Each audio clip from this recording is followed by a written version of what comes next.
Hospice is a wonderful program. Hospice is, first of all, a beautiful word. The Latin meaning is actually help over a difficult journey. Their mission is to try and make the last days, weeks, months of a person's life as full, as complete, and as comfortable as it possibly can be. They are trying to help you feel better and keep you at home. I would recommend it to anybody. Hospice is the process of helping patients live well during their final phase of life and actually asking the patient what they would like and what their goals are. They are not so much afraid of dying.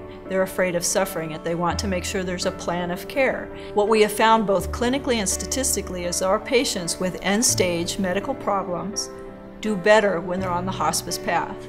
I personally believe this is because they get one-on-one care from the hospice team that truly addresses the things each and every day that adds to their quality, their dignity, and their comfort. 6 months ago, I was so sick, I thought I only had days, maybe weeks to live. When I started not feeling too well, I went to the doctor and ended up in the hospital. The second time I ended up in the hospital, my daughter said to the doctor, "Is this going to go on every week?" And he said, "Well, we have a wonderful hospice program." My daughter and I talked about it and decided to try it. And it was the best thing we did. They were very clear about things. You know, we will try so that you have a quality of life and you can stay in your home as long as possible. And that was a very nice thing. I mean, it's just great to get up in your own bed, you know, and fix your own breakfast, and know the nurse is coming or the aide is coming. And they cheered me up so much that 7 months later, I'm still here. With hospice, I didn't have to go to hospitals anymore or doctor's offices.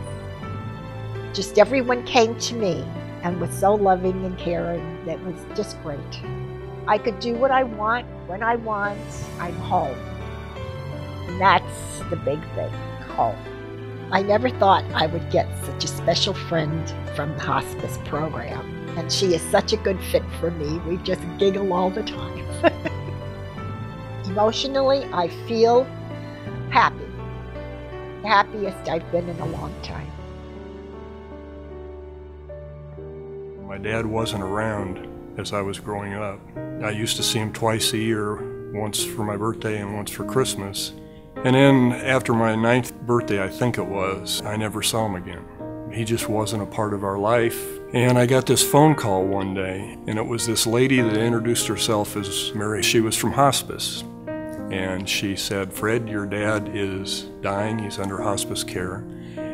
And he wants to meet with you. He wants to be forgiven." I told her I didn't have an answer for her because I was carrying so much hurt. I called her back and I said, "Yes, I will meet him, but I want you to be there because I don't want to have to struggle through it alone." And I met him for the first time in 50 years. And we had been talking probably close to an hour. And after a while, I went over and I hugged him and I said, "Dad, don't worry about the past. Look forward to what we have to share in the future."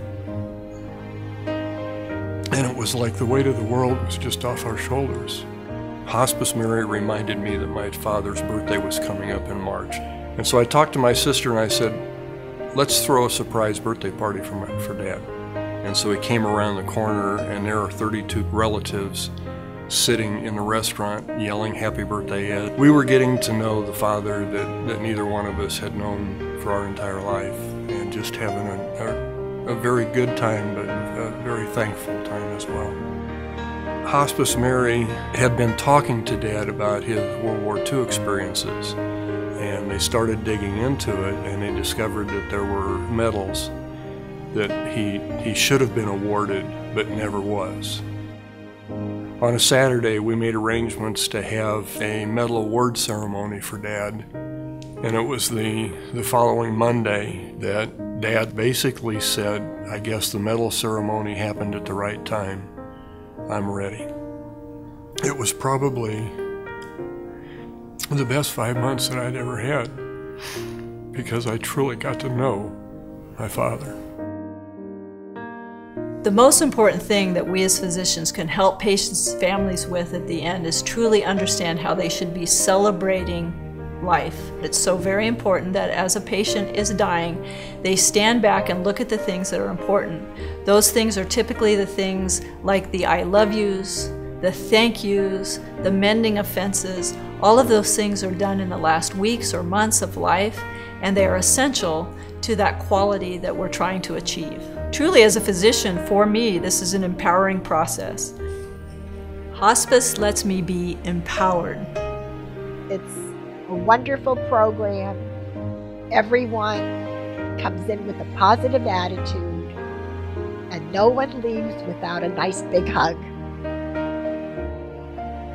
Hospice lets me be myself.